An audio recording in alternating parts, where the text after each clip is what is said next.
നമസ്കാരം.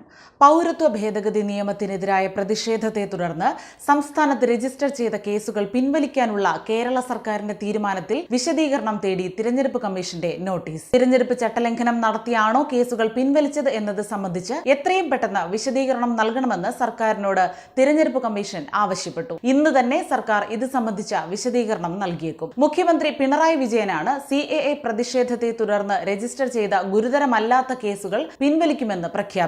മുസ്ലിം സംഘടനകൾ അടക്കമുള്ളവർ നിരന്തരം ആവശ്യമുയർത്തിയതിന് പിന്നാലെയായിരുന്നു സർക്കാർ കേസ് പിൻവലിക്കും എന്ന് പ്രഖ്യാപിച്ചത്.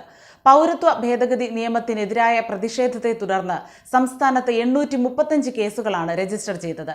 ഇതിൽ ഗുരുതരമല്ലാത്ത 629 കേസുകൾ പിൻവലിക്കുമെന്നാണ് മുഖ്യമന്ത്രി പ്രഖ്യാപിച്ചത്. ആവശ്യം ശക്തമായതോടെ ഗുരുതരമല്ലാത്ത കേസുകൾ പിൻവലിക്കുന്നത് സംബന്ധിച്ച നടപടികൾ വേഗത്തിലാക്കണമെന്നാവശ്യപ്പെട്ട് ജില്ലാ പോലീസ് സൂപ്രണ്ടുമാർക്ക് നിർദ്ദേശം നൽകുകയായിരുന്നു.